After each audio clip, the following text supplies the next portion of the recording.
আমাকে কিন্তু রাস্তার কোনো দিক তাকাতে হয় না, আমি লেফট যাবো না রাইট যাবো না স্ট্রেট যাবো, আই ডোন্ট নো। আমাকে ও যেরকম ডিরেকশন দেয় আমি ঠিক সেইভাবে মুভ করি। 57 বছর বয়সে বাইকে চড়ে দেশ ঘুরে বেড়াচ্ছেন এক দম্পতি।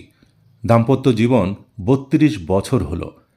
আর এই 32 বছর বৈবাহিক জীবনে স্ত্রীর উৎসাহে হিরো এক্স প্লাস বাইক নিয়ে পুরুলিয়া, রাঁচি, জামশেদপুর, পত্রাতু ভ্যালি, দার্জিলিং, গালুডি, ঘাটশিলা ও ঝাড়খণ্ডের বিভিন্ন প্রান্তে ঘুরে বেরিয়েছেন। তখনও কিন্তু আমাদের কাছে 100cc বাইক ছিল।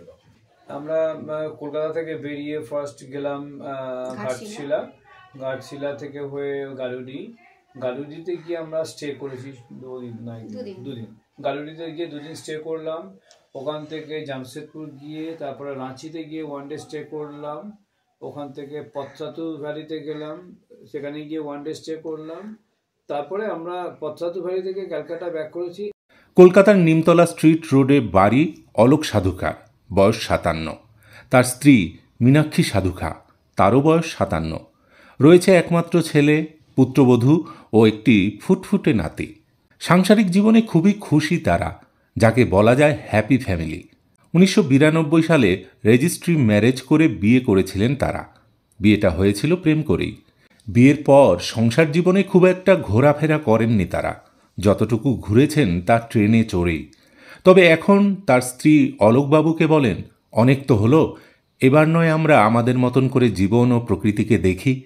তবে সেই প্রকৃতি দর্শন কোনো 4 চাকার গাড়ি কিংবা ট্রেন, বাসে নয়। প্রকৃতি দর্শন আমরা করব, কিন্তু তা হবে 2 চাকার মাধ্যমে, অর্থাৎ বাইকে গোটা দেশ ঘুরব। আগে হ্যাঁ, স্ত্রীর মনের জোর ও নিজের ইচ্ছাতেই কিছু না ভেবেই হিরো বাইক নিয়ে বেরিয়ে পড়েন দম্পতি। আমার বাবা ছিলেন রেলে ওনার তো ট্রান্সফারেবল জব ছিল। তো আমার মানে প্রকৃতির মধ্যে থেকে থেকে এমন হয়েছে যে প্রকৃতিকে দেখার জন্য প্রায় মানে আমরা প্রচুর এমনি আগেও ঘুরেছি, কিন্তু এই বেড়াতে যাবার এই নেশাটা খুব অনেক পরেই এসেছে কারুকে দেখে আর কি। বয়স অনেকটা বেশি হলেও ভয় ডরকে তোয়াক্কা না করে মনের জোর নিয়ে খুব সহজেই বিভিন্ন জায়গা ঘুরে এসেছেন তারা। এমনকি তারা স্কুটি চালিয়ে গোটা দার্জিলিং ঘুরেছেন। অলোকবাবু জানান, খুব শীঘ্রই তিনি ও তার স্ত্রী বুলেট চালিয়ে বেনারস ঘুরতে যাবেন। তাদের পরের প্ল্যান বেনারস। মা বাবার বাইক চালিয়ে ঘুরতে যাওয়াকে কোনোভাবেই আটকান না ছেলে। জানা যায় ছেলে নিজে মা বাবাকে উৎসাহ দেন। অলোকবাবুর স্ত্রী হলেন জিপিএস, মানে হলো অলোকবাবু যখন বাইক চালান তখন ম্যাপ নিয়ে পেছনে বসে থাকেন তার স্ত্রী। তার স্ত্রী সমস্ত রাস্তাঘাট গাইড করেন, কোন দিকে যেতে হবে, কোন দিকে সিগন্যাল আছে, ভিড়ভাট্টা আছে কিনা, সব কিছু মুখে মীনাক্ষী দেবী বলেন। যখন 50 ক্রস করে গেছে, 57-এ দাঁড়িয়ে আমার বিশ্বাস জীবনের 50%-এর বেশি বেঁচে গেছি। আর 50% যেটা বেঁচে আছে, একটু জীবনটাকে একটু এনজয় করে দেখি, প্রকৃতিকে ছুঁয়ে দেখি। পৃথিবীতে আর কি আছে আমার জানা নেই। আমার মনে হয় পৃথিবীতে যা পাওয়ার তার অধিকাংশটাই পেয়ে গেছি। এবারে একটু নেচারকে ছুঁতে চাই, একদম নেচার, অ্যাবসলিউট নেচার। দেখুন, আমরা যখন নর্থ বেঙ্গলে স্কুটি নিয়ে ঘুরছি, এমন একটা ফরেস্ট, যে ফরেস্টটা অ্যাট এ স্ট্রেচ 10 কিলোমিটার পেছনে 10 কিলোমিটার সামনে কিছু নেই।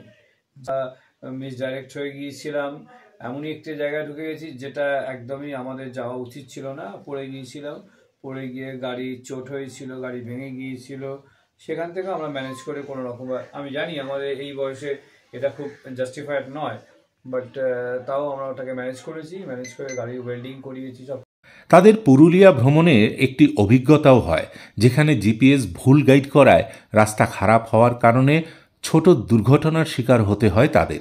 প্রায় 5 কিলোমিটার পথ পায়ে হেঁটে বাইক নিয়ে পুরুলিয়ার প্রত্যন্ত গ্রামের মধ্য দিয়ে ওই দম্পতিকে আসতে হয়, যা তাদের আজও স্মরণীয়। তবে তারা জানান, গ্রামের প্রত্যেকটা মানুষ খুবই ভালোভাবে গাইড করেন, যার ফলে খুব একটা অসুবিধা হয়নি। যারা বয়সের কারণে বাইক চালিয়ে ঘুরতে যাওয়ার সাহস পাচ্ছেন না, তাদের উদ্দেশ্যে অলোকবাবু বলেন, মনের সাহস নিয়ে একবার বেরিয়ে পড়ুন, দেখবেন কোনো বাধাই সামনে আসবে না। আর প্রকৃতিকে উপভোগ করতে হলে বাইকই একমাত্র রাস্তা। অলোকবাবু ও তার স্ত্রী মীনাক্ষী সাধুখার এই বয়সে দাঁড়িয়ে মনের জোরকে স্যালুট জানাই ই নিউজ বাংলার পক্ষ থেকে। মনের জোর থাকলে কি না সম্ভব, তা পরতে পরতে প্রমাণ করছেন এই দম্পতি।